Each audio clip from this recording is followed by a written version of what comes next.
I never wanted to talk to him again. I was petrified. But it's a little bit of like, here, you can have this dog food or you can starve. There's a little bit of that. Jodie Foster's career is not one of meteoric rises or sudden, inexplicable brilliance.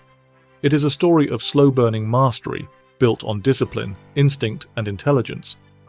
To fully understand her place in film history, one must appreciate not only the obvious successes, Taxi Driver, The Silence of the Lambs, Panic Room, but also the moments of uncertainty and self-doubt, where Foster, with characteristic resilience, held firm to her vision. Born Alicia Christian Foster in Los Angeles in 1962, she began life in a household that saw performance as second nature. Her mother, Evelyn Brandy Foster, was determined to see her daughter succeed, managing her career with both precision and protection. But even at a young age, Foster exhibited a striking independence of thought. She wasn't merely a product of a driven stage mother, she had ideas of her own. By the time she appeared in a Coppertone sunscreen commercial at age 3, it was clear she had a knack for performance. But few would have predicted that she would transition from modeling and television roles into one of the most important actors and filmmakers of her generation. She was just 6 when she appeared in Mayberry RFD, a television series where she worked alongside her brother Buddy. A string of appearances on TV shows followed, often playing bright, self-possessed children with an edge of precocity that hinted at something deeper. Her early film career began with 1972's Napoleon and Samantha, but it wasn't until 1976 that Foster, at the age of 14, would find herself thrust into the center of a cinematic storm that would define her career and challenge her psyche in ways no child should ever have to face. Her role as Iris, the child prostitute in Martin Scorsese's Taxi Driver, was groundbreaking, not just for its audacity, but for its complexity. It was a performance that shocked audiences, not because of any salaciousness on her part, but because of the way she made Iris real. Foster brought a disarming mix of innocence and street-smart detachment to the role.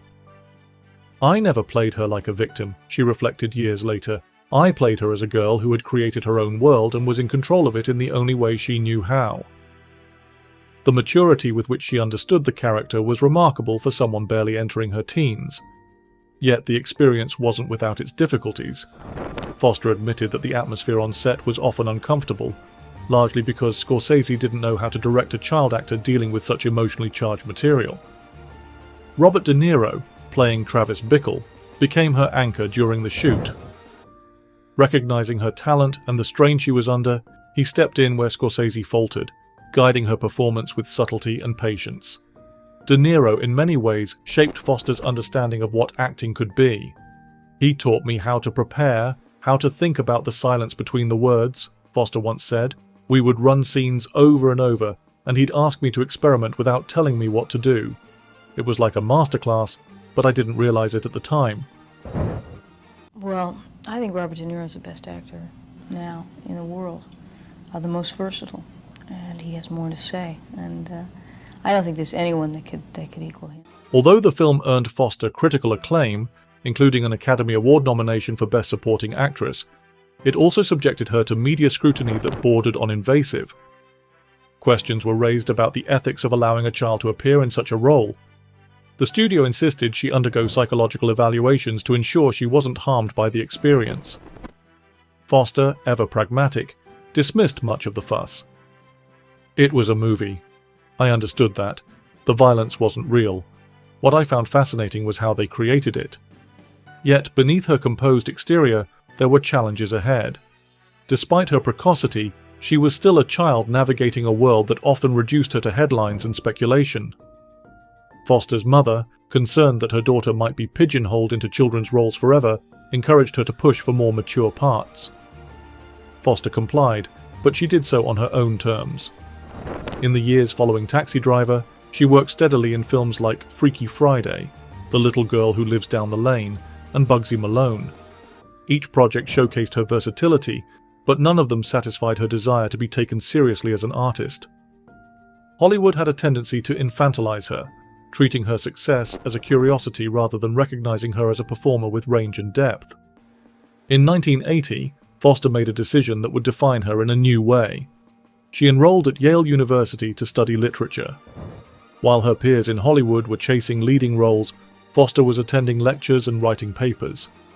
She has often described her time at Yale as a period of intellectual liberation, where she could step away from the expectations placed on her and explore ideas without the glare of the public eye. "It wasn't about escaping acting," she said. "It was about broadening my perspective. I wanted to know more, to think critically." While at Yale, Foster's acting career continued, but her choices were deliberate. She starred in The Hotel New Hampshire and The Blood of Others, films that allowed her to work without the pressure of being a major box office draw. But it wasn't until 1988 that she experienced a seismic shift in her career.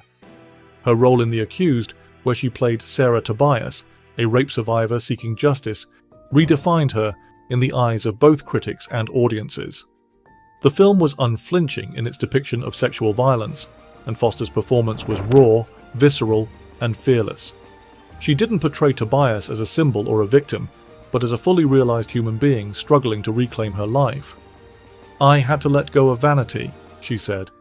"Sarah wasn't perfect, and that was the point. She was angry, broken, and strong all at once."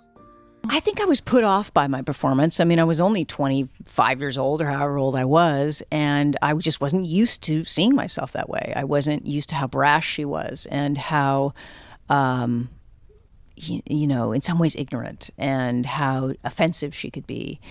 And that really was part of the character. I mean, that was part of who she was. The role earned her an Academy Award for Best Actress, and it marked a turning point where she could now choose her projects with greater freedom. By 1991, Foster had cemented her place among the most respected actors in the industry with her role as Clarice Starling in The Silence of the Lambs. Playing the rookie FBI agent tasked with interviewing the cannibalistic serial killer Hannibal Lecter, Foster once again delivered a performance rooted in emotional complexity. Clarice was intelligent but vulnerable, determined but unsure of herself, a character as multifaceted as any Foster had ever played.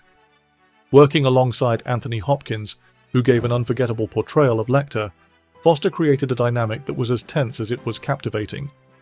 The film won 5 Academy Awards, including Best Actress for Foster. "Clarice was different from any role I'd played before," she said. "She was strong, but her strength came from her empathy." I tell you things, you tell me things. Not about this case, though. About yourself. Quid pro quo. Yes or no?